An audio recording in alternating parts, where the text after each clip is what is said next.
Les Taïnos des Caraïbes ont-ils vraiment disparu? Quand Christophe Colomb arrive dans les Caraïbes en 1492, il rencontre les Taïnos. Ils peuplent les grandes Antilles, Cuba, Hispaniola, Porto Rico, la Jamaïque, les Bahamas. On estime leur population entre 1 et 3 millions de personnes. Les Taïnos étaient des agriculteurs et des pêcheurs de langue arawak, originaires du nord de l'Amérique du Sud. Leurs ancêtres avaient migré depuis l'actuel Venezuela et les Guyanes vers les Antilles il y a environ 2500 ans, remontant d'île en île vers le nord. Ils cultivaient le manioc, le maïs et le tabac. En quelques décennies après l'arrivée des Espagnols, la population taïno s'est effondrée. D'un côté, les maladies venues d'Europe, contre lesquelles les Taïnos n'avaient aucune immunité, dès les premières années, des épidémies déciment massivement la population.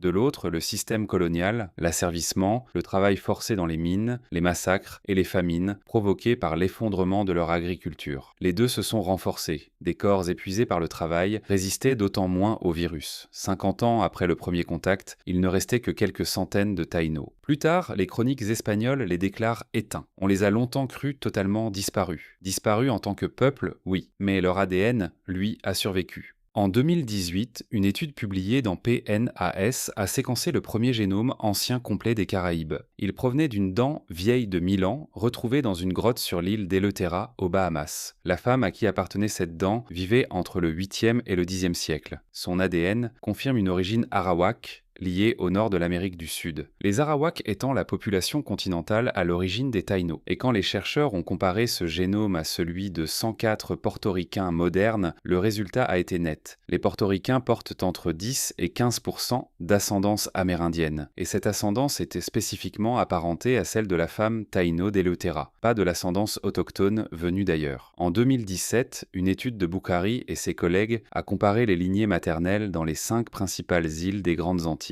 Les résultats montrent un contraste saisissant. À Porto Rico, 61% des lignées maternelles sont d'origine amérindienne. À Cuba, environ 33%. En République dominicaine, 22%. Mais en Jamaïque et en Haïti, presque 0%. La différence suit l'histoire coloniale. Les Espagnols arrivent tôt, au début du XVIe siècle, quand les Taïnos sont encore des centaines de milliers. Les colons, presque tous des hommes, ont des enfants avec des femmes Taïnos. Et ces enfants métis transmettent les lignées maternelles Taïnos de génération en génération jusqu'à aujourd'hui à Porto Rico, Cuba ou en République dominicaine. Haïti et la Jamaïque basculent plus tard sous contrôle français et anglais au XVIIe siècle. Mais à cette date, les Taïnos y ont disparu depuis plus d'un siècle. Ces îles, désormais quasi vides, sont repeuplées par des centaines de milliers d'esclaves africains. Il n'y avait plus de population taïno avec qui se mélanger. C'est pour ça que l'ADN taïno y est aujourd'hui quasi inexistant.